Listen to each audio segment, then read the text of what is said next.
Dios le bendiga a mis hermanos en este día, los saludo en el amor del Señor.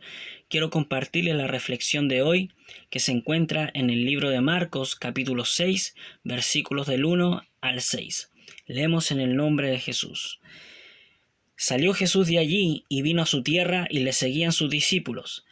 Y llegado el día de reposo comenzó a enseñar en la sinagoga, y muchos oyéndole se admiraban y decían: ¿de dónde tiene estas cosas? ¿Y qué sabiduría es esta que le es dada?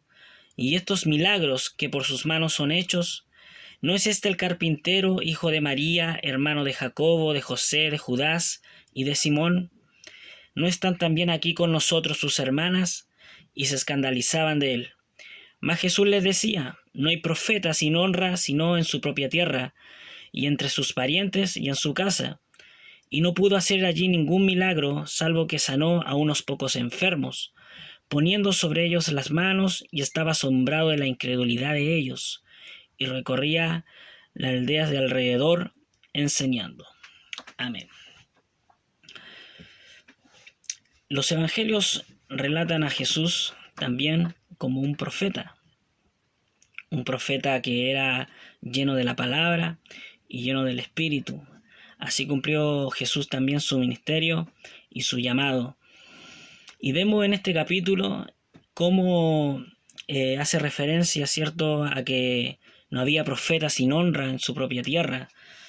Y vemos que hay una resistencia, ¿cierto?, en su propia tierra donde él vino. Hay una resistencia a la persona de Jesús, a lo que él hacía, a su sabiduría, a sus milagros y todo lo que él representaba.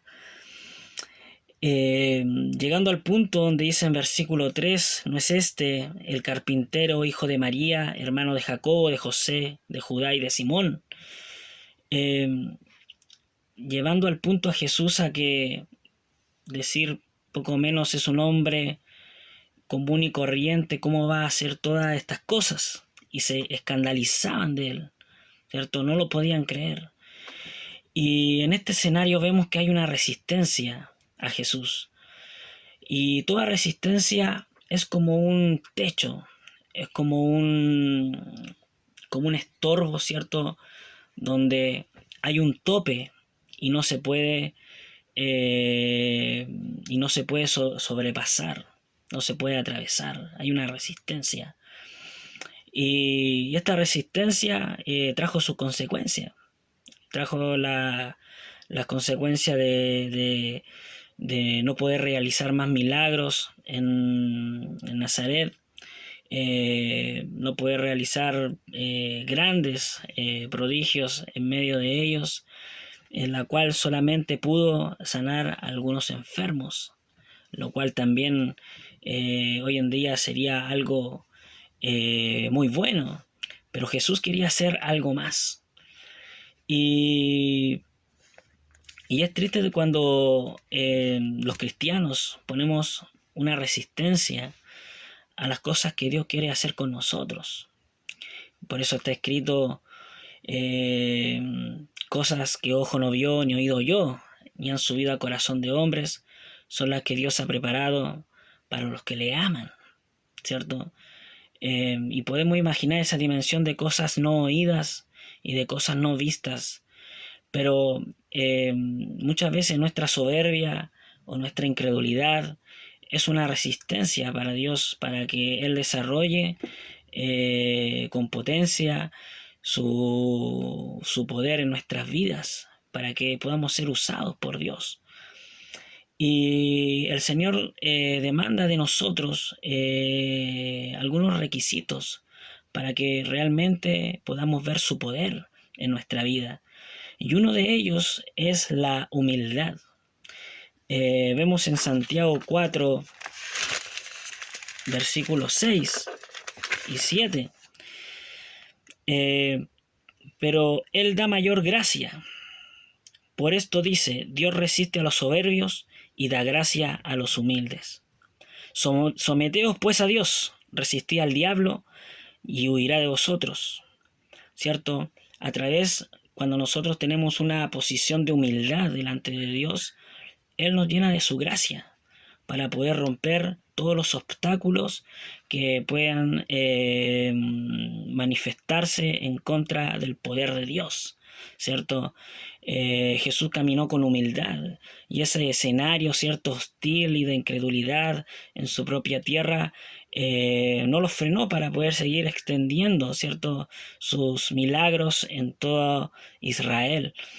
Y vemos que Él nos llena de su gracia y necesitamos la gracia de Dios, pero la gracia de Dios es a través de una posición de humildad delante de Dios. Lo que debemos nosotros resistir es al diablo, ¿cierto? No resistir el poder de Dios, ni lo que Él quiere hacer en nuestra vida. Por eso dice el versículo 7, resistid al diablo y huirá de vosotros. Entonces, una característica de como voceros, como profetas, como portavoces de Dios, debemos ser humildes para que Él se manifieste en nuestra vida y nosotros podamos ser usados por Él. También debemos ser hombres de fe. En Hebreos 11, versículo 6 dice, pero sin fe es imposible agradar a Dios, porque es necesario que el que se acerca a Dios crea que le hay, y es galardonador de los que le buscan. La fe tiene un premio, ¿cierto? La fe no se queda sin premio. Y ese premio, ¿cierto? Él lo da a Dios, ¿cierto? Él es galardonador de los que le buscan, ¿cierto? Él es nuestro premio. Nosotros podemos y tenemos que tener esta característica en nuestra vida, la fe, ¿cierto? Ser hombres de fe para que el Señor nos use. Humildad en nuestra vida y también fe. Y tercero, ¿cierto? Debemos tener fidelidad. Debemos ser fieles. ¿En qué aspecto debemos ser fieles? Debemos ser fieles a nuestras convicciones. Jesús tenía una convicción aquí cuando visitó esta tierra, ¿cierto? Su propia tierra, de realizar, de desarrollar su ministerio.